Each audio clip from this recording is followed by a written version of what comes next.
Hello everybody. Thank you very much to Nick for asking me to do this vid for Shiva at the convenience store. I'm very sorry it's taken me so long, and apologies to others who showed great interest and left me some questions as well. Anna and Mia Lund and Before Belief Jones, what a great name. Love that one. Anyway, so apologies if there are a few noises. I have a cage here with a couple of lovely little chaps, little dagoos, which are South American rodents.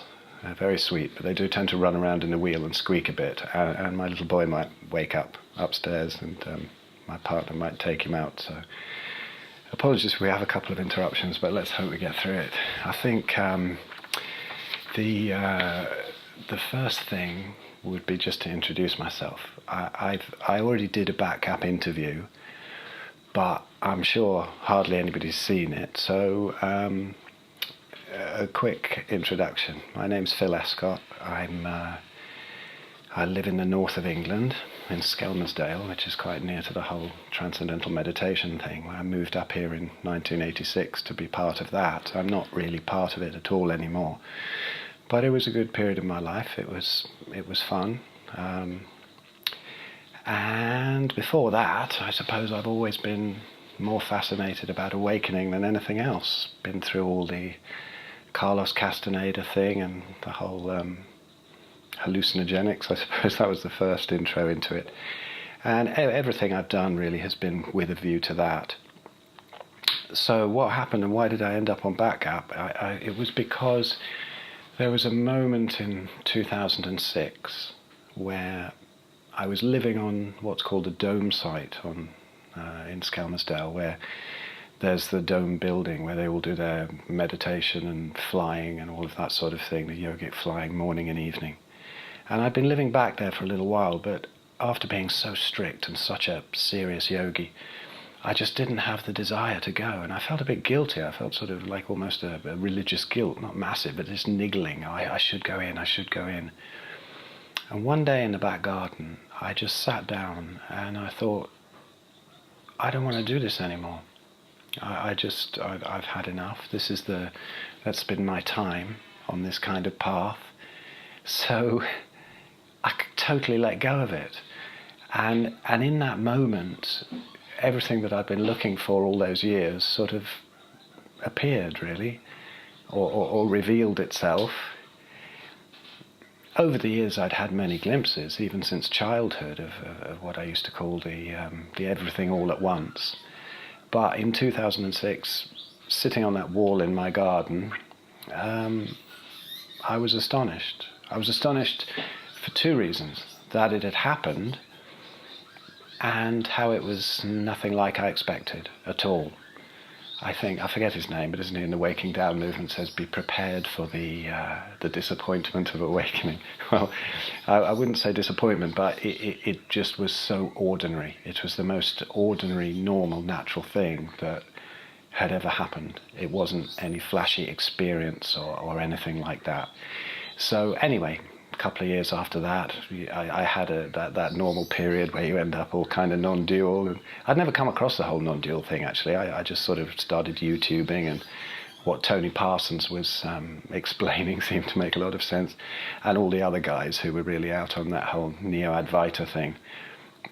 But I was still very spaced out with it. I think it's that time afterwards where you can be a bit of a nuisance as well. My partner is a meditator, not a TM meditator, but she meditates, and I was unbearable. I don't know how she stayed with me, really. It was all, you don't need to be meditating, it's just a moment of surrender, what's all this nonsense, let go of it all. But of course we all have our own path, and after a while that sort of that dies down, hopefully, and you're not quite such a nuisance to everybody. So since then all sorts of stuff has stabilized and unfolded, and I did that back gap interview, I think, in 2015, so that would have been 9 years after, and now we're 11 years after the fact. Is my maths good? We're in 2018, yeah. So that's just a little intro. I don't really have much more to say about it than that. And I did say before I did this vid that on the Facebook group that I'm absolutely useless at talking about this. I can waffle on about my usual subjects of diet and lifestyle extensively and just go on all day, but talking about this, it's either it's impossible to explain, or it's so ordinary that it's like sort of sitting here saying, I've got my left leg, I've got a left leg, I've got a left leg. So I asked if there were any questions, and Anna Salat very kindly thought up a few, and Mia came up with one. So I've got something to prompt me here. So hopefully that will help, and I'll go on to the questions now. Anna says, what further unfolding have you experienced since your back gap interview? Well, in the last 2 years, I would say, well, after this initial awakening, where it's just a very simple thing, as I'm sure you all know, of just seeing that this is one organism. And it's a stunning revelation, but it does become quite ordinary and normal after a while. But then there was a point in 2013 where I was doing some... I'd been through my whole story is up there, and on quite a few interviews online of how I reversed my own autoimmunity, psoriatic arthritis, and lots of ailments and whatever. And that hit after the awakening, which really puzzled me. How does this happen? How do I get so unlucky? And the heart really kind of opened in 2013 while I was dealing with emotional issues to do with the whole physical ailments and doing a load of Byron Katie stuff, you know. I think awakening is the beginning of the hard work. So while I was doing that, there was a big shift, a big heart awakening. But that had happened before the back gap thing. So since the back gap thing, I've had to... I'm really thinking about this. I printed these out on purpose, these questions, so that I have to do them kind of spontaneously and I don't think about them too much. But what further unfolding have I experienced? Okay, I would say just the normality of it. Instead of thinking that there is something about awakening to even think about, there is just this, just what is happening, and you say, and end up starting to use this language that sounds a bit neo-Advaita, but it is. There is nothing that isn't spiritual, nothing at all. In fact, I would say I feel at my least at ease in the company of spiritual people, the seeking kind of stage, if you like. Well, no, some of them are lovely. This is kind of unfair, but I think it can limit people enormously at certain times. I think there are 3 reasons why people get into some kind of a spiritual movement. One is to feel a lot better, to have great experiences. The second is a feeling of community. And the third is to awaken. And honestly, I've realized that a lot of people, even if their initial desire was to awaken, and it probably wasn't that strong, they were more interested in feeling a lot better, great experiences, health and community. And there's absolutely nothing wrong with that, because that's all God too, isn't it? But it can kind of take away from the likelihood, perhaps, of that moment of awakening revealing itself. Often you get caught up in techniques, this and that, you know, too much, and dogmatic lifestyles and dietary choices, things like that. And that, I think, is the opposite of what's happening to me now. It sent me for 6 for a couple of years, and then sort of started stabilizing and whatever. So now it is just, I would say, the ordinariness of it, and the appreciation that everything, making this video, the day goose squeaking over there, everything is spiritual and nothing is spiritual. Nature has no spirituality. Nature has no religion. So yeah. Just acceptance, I guess, deeper acceptance of what is without having to label anything. Okay, here's a question that's a little bit complex, and I'm not sure how to answer this one. Let's have a go. This is from Anna too. You say your primary dwelling place is not your mind-body, yet we appear to have special access to a particular mind-body.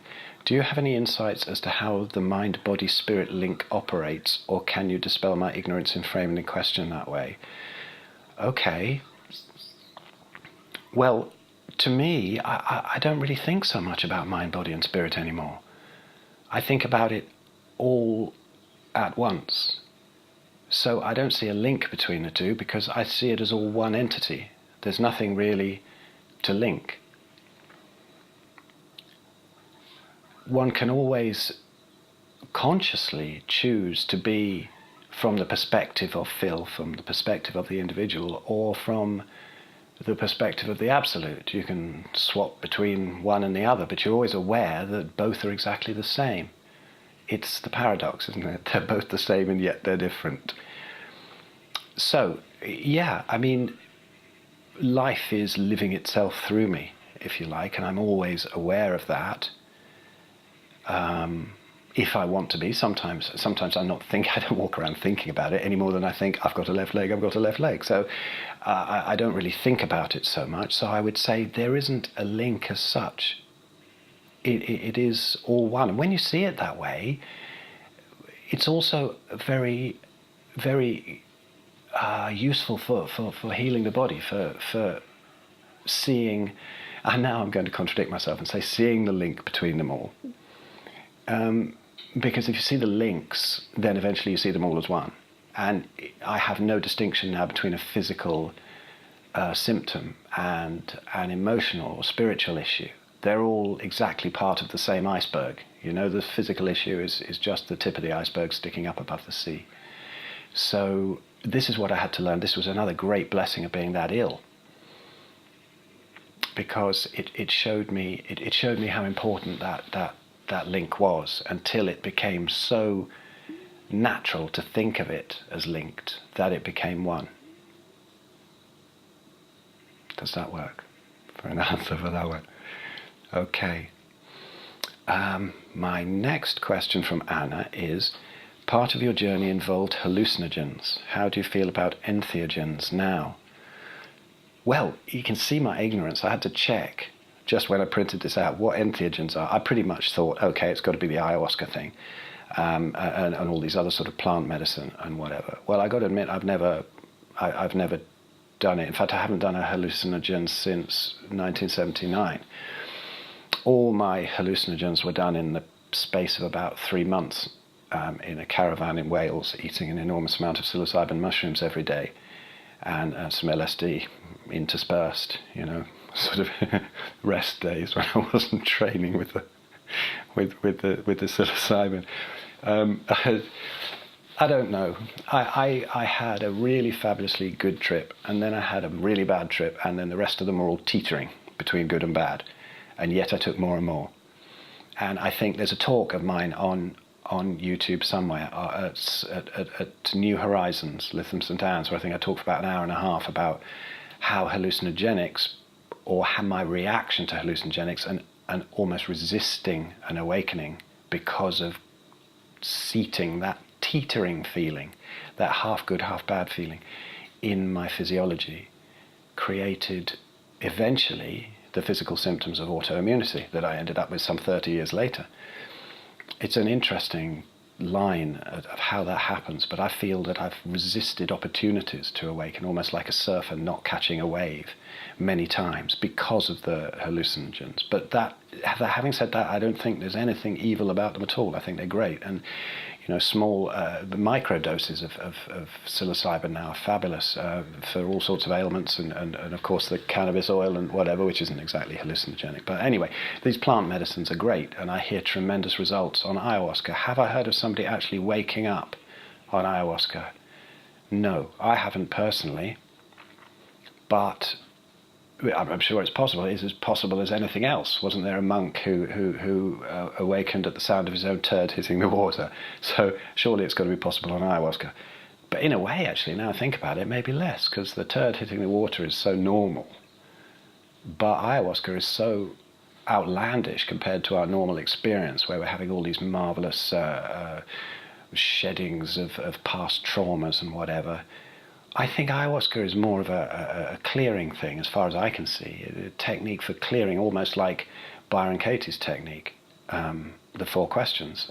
You know, it can delve into things and uncover things that you're not normally got access to from because they're in your subconscious. So I'm sure they're incredibly useful, but maybe more on that level. I don't know. To me, it's the old corny one of, is it permanent? If it's something that isn't always there, then it can't be it.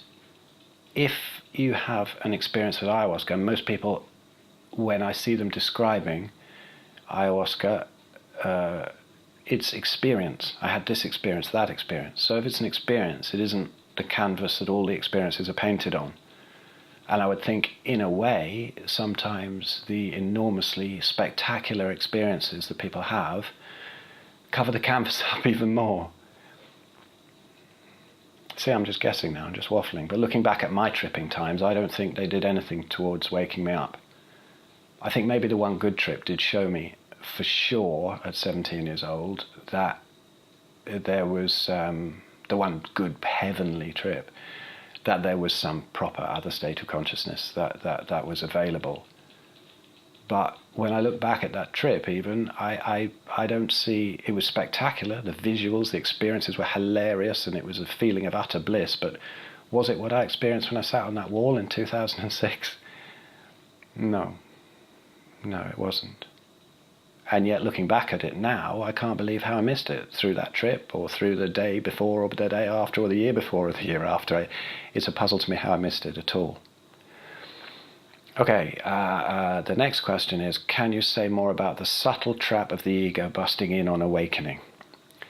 Well, this happened to me. It's something where it happens, and then the ego's still there very strongly. Well, the ego never goes away. It's a great tool. I think dissolving the ego is a bit of a myth. It's just that you end up using it as a tool and appreciating it rather than letting it totally rule you.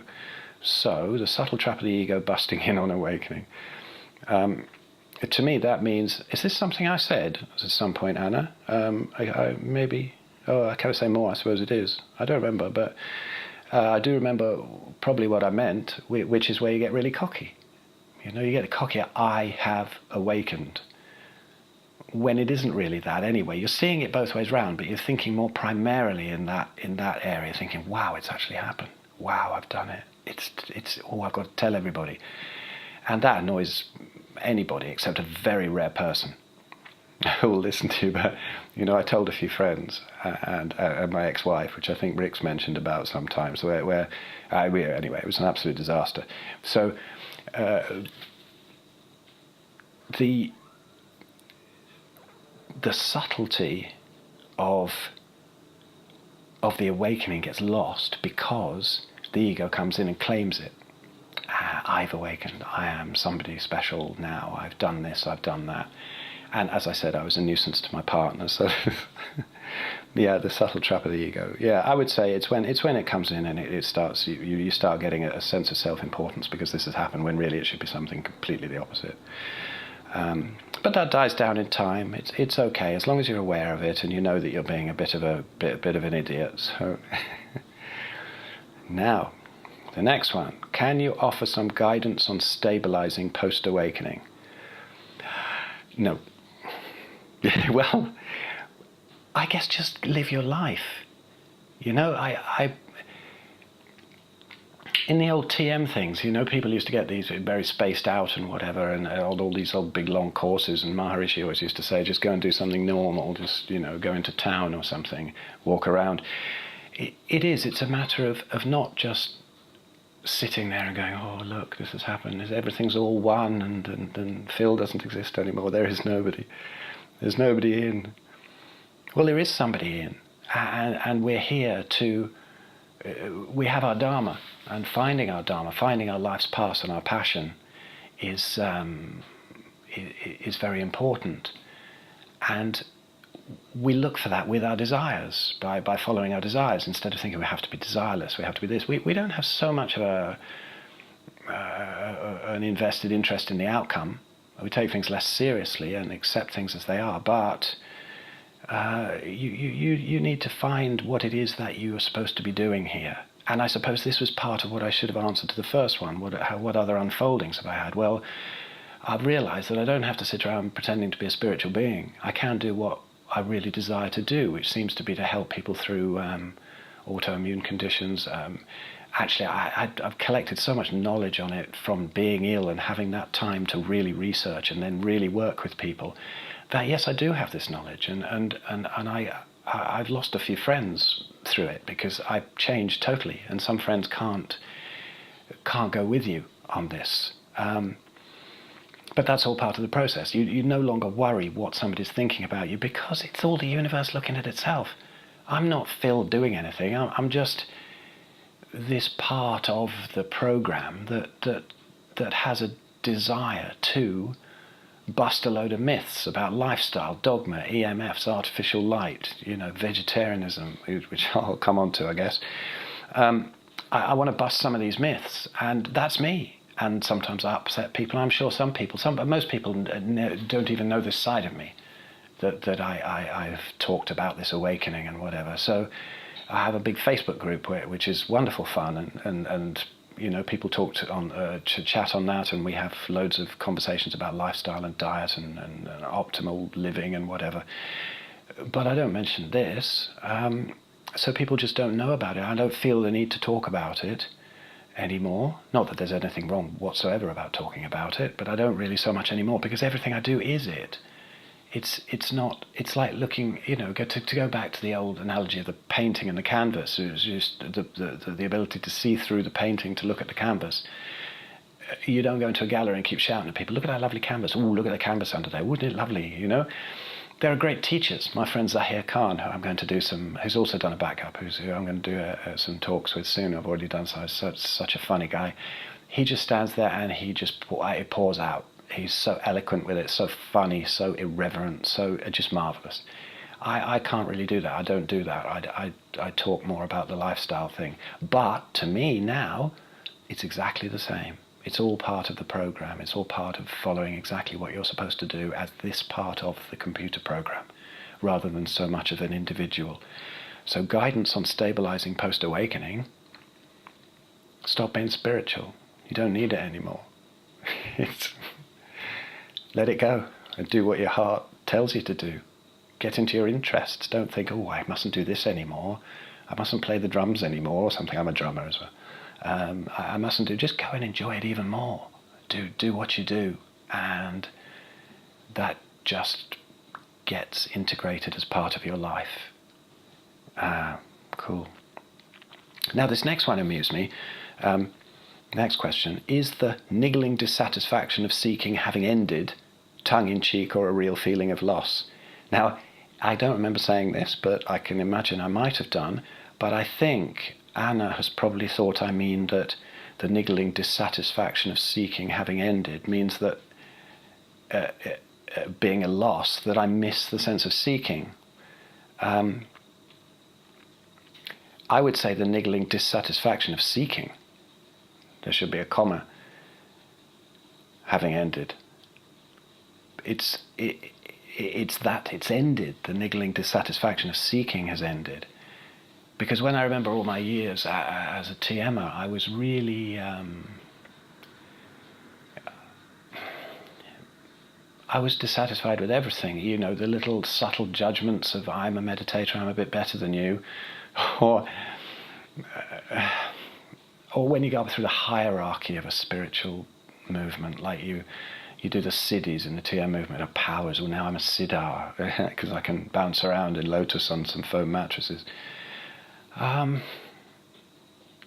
think that was the dissatisfaction, where I need more. You get the spiritual materialism as well. I need this other course. I need this Ayurvedic medicine. I need this herb. I need this particular blanket to sit on. And, ooh, that guy's got a deer skin. What if I had a deer skin? I could take that in and sit, all this sort of thing.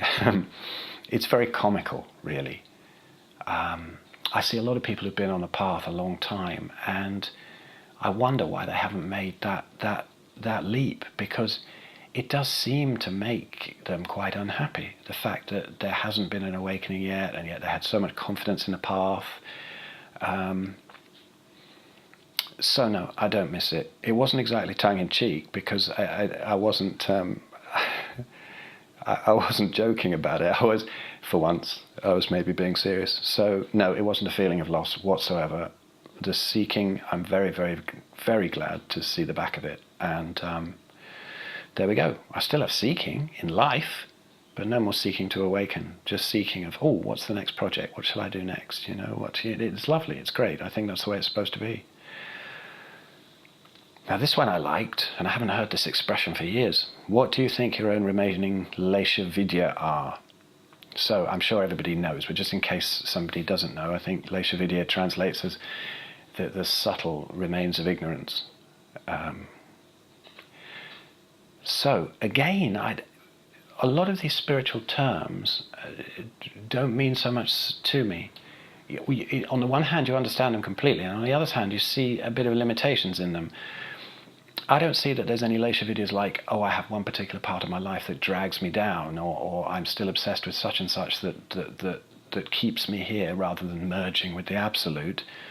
I see it as Lesha Vidya being an attitude as such that you're interested in life, that you have something to do, you have some purpose to fulfill. I'm sure all the great masters had that purpose to fulfill, and that's what kept them here, if you like, rather than just sitting in a cave and spacing off. So yeah, I find life easily as interesting as awakening, because it is awakening. It's all the same. So my interests, what keep me in life, are just the Lesha Vidyas, I suppose, can you call it ignorance?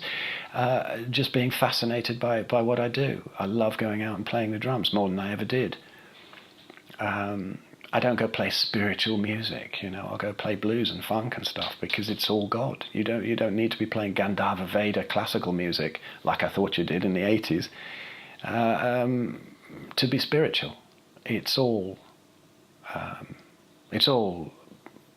just as much part of life. So yes, I guess it's my attitude to it, my interests in it, and the same as, it's funny, isn't it? Almost every question you can answer with the same thing, because yeah, it's just a matter of letting things stabilize, and allowing your own aspirations to come to the fore, your ambitions, your interests, and those are, I guess, your Lesha Vidyas. But as long as you don't get too hung up in them or anything, like you have a goal, and if it doesn't come, that's great, that's cool. Move on to another one. You don't get so hung up. It makes you a little less attached to it. Or even anger, you know, I'll get furiously angry. I won't think, oh, I'm far too spiritual, but it does go very fast. And then you sort of left somebody reeling, and you'll look at them, what's the matter? Oh yeah, I was pretty nasty to you, wasn't I? and you think, you got to watch that. And you're just subject to the same things as you ever were, but you don't take them quite so seriously. So I guess my Lesha Vidyas are absolutely everything, all at once, just far less intense than they used to be. So okay, this is the one, I'm going to move on to this one. Mia asked me to talk a little about diet and waking up, the correlation between diet and waking up. I've so much to say on this. I'm going to try and keep it really short, because I've done a load of posting about it on the back gap thing, got into trouble. Arvind's always one of my main opponents on this. So, right. I think really it doesn't matter at all. However, it does matter to your feeling of well-being. So after my Buddha at the Gas Pump interview, I had a lot of people contact me, and some of them even a couple of spiritual teachers who were so ill, and they felt that they'd even lost their awakening. And I was thinking, great, I've done backup. I can get to talk to people about all this spiritual stuff, when actually, when they appeared on the Skype screen, I would just think, wow, they look drained. They look malnourished. And I didn't even have to ask them if they were vegetarian or vegan. I just said, well, run me through what you eat every day. And some of them were quite shocked. But with the ones who were more open-minded and did change, had some great healing. So here's how I see it. To enjoy anything, to be free to access the subtler levels. My little boy's woken up, so this is a sound you're hearing now. He's shouting away. To access these subtler levels, it's nice to have the body in the best state it can be. And having been vegetarian, having even written a book about vegetarianism, well, partly about vegetarianism, Ayurveda training, all sorts, back in '96, I always believed, somehow, even through studying it intensely, that vegetarianism and veganism was the way to go. Now I really, really don't believe it. I don't believe it at all, and I actually think it's really quite dangerous for a lot of people. One thing that I've come to accept totally, and it's another acceptance, is we've always eaten meat. We've always eaten meat. If you look back in the Vedas, I meant to print it out and I forgot, but in the Charak Samhita it says, which a lot of people sort of confuse with Hinduism, and so they think it should be all vegetarian, and a lot of meditators get obsessed with Ayurveda, when actually, if you look in the text, they say meat is the most nourishing food that there is. Now, if you accept that you're part of the universe, just as a lion is, we've always eaten meat. I had to. I was in so much pain. Veganism wasn't working. I was wasting away. I was brain fog. My brain wasn't getting fed with the saturated fats, DHA and cholesterol that it needs. And I had to change. The pain was so bad. And I started eating a very, very high-fat diet, very high-fat meat, hardly any carbohydrates whatsoever. And wow, I started to heal. My brain came back together, everything. You see, I'd already had that awakening, so I was always aware it was there, but I wasn't enjoying myself. So what's the point if you're not enjoying yourself? So I see a lot of people getting very sick on vegetarianism. I'll get in trouble with this if anybody sees this who's up here, but honestly, the vegetarians here, among the TMers, as they hit 50s, 60s, 70s, they're getting very sick. I heard yesterday of another one of my friends dying of cancer, and that was her husband had died of another inflammatory illness a year or two ago. Both great friends of mine. A couple of other guys very recently, good friends of mine, and the others are looking very sick. I seem to be the only one who's really, really put a serious disease into remission up here. And I did it without meds. I did it without Ayurvedic meds too. No herbs, no nothing. It was just by taking things out, taking out artificial light, taking out EMFs, taking out carbohydrates from the diet, and now actually even taking out all vegetables and fruits. This sounds crazy, I know, to anybody who's listening probably, but it's taken me a lifetime study of diet to come to this. And bear with me, I will relate this back to awakening. I'm not waffling off the subject too much. So I think it's an acceptance of our essential nature that we do eat meat. And honestly, I'm not going to go into it here. If you're interested, join my Facebook group, 100% Carnivore and Beyond, and see what's going on there. Miracles of healing, great doctors, really experienced people, fantastic stories, and great science going on there. I know it's almost unimaginable, if you're vegetarian or vegan, to think that eating only meat is so incredibly healing, but it is actually all the nutrients you need are in it. It's very healing to the gut. Every culture, every healing culture has known this until the whole Hinduism thing came in. It's always, you can trace it back to religions and spirituality. And Kellogg, of course, who invented cornflakes to take away people's sexual desire because they knew it wrecked your hormonal system. And this is what's happened, and we've come to believe it. And so many people are getting very sick because of their dogma. And I think it's not directly tied into awakening, because some people awaken when they're the sickest they've ever been, because it can often be a catalyst. But to enjoy life, particularly if you're already broken, the gut's broken, you really need a high-fat diet. And when you go very high-fat and you can't take starches, even vegetables that contain a lot of poisons, plants don't have fangs and claws, they have poisons to keep us off.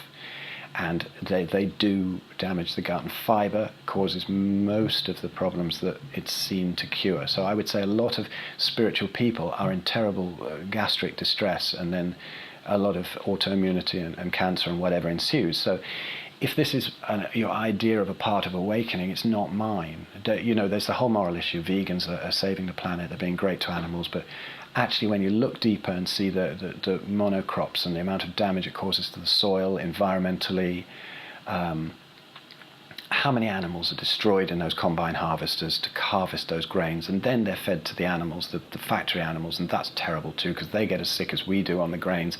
Anyway, I'm really not going to waffle too much about diet, but honestly, I had to completely rearrange all my ideas about it, and it was a painful process. I consider myself really adventurous and open-minded. It took me a long time, even post-awakening, to accept this and to accept myself for what I am. And now I'm probably responsible for the death of a cow and a bunch of fish every year.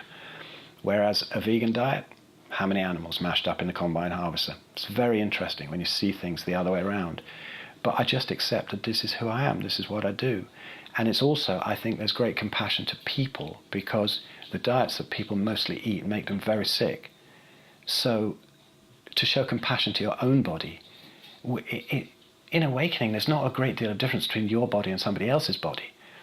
So if you're still seeing the duality of having to save the animals, whereas your guts are racked with IBS or Crohn's and you've got arthritis coming and you're getting obese or whatever from the grain-based diet, is this compassionate to your body? Particularly when you see that actually the environmental issues are not quite what they seem. So I would say it's very important to enjoying your awakening, more than actually awakening. So there we go. It's all about enjoying life. And strangely, I mean, a lot of vegans will say, well, you're enjoying life at the expense of others. But when you've seen what I've explained, I don't think it's quite that way. The universe eats itself. Eat an animal that's eaten what it's supposed to eat, not that's been cooped up in a horrible factory farming building. And don't cause cruelty, you know, the battery chickens and all that. We're all against that, vegans and carnivores just as much. But that it would be lovely if the suffering stopped. Don't cause suffering, but we do eat each other. You know, parts of the universe eat other parts of the universe, and it's how it's always been. And to accept that and let it go and do it with respect and understanding for nature, and try just to eat the healthiest, happiest animals you can. You are going to be a healthy, happy animal.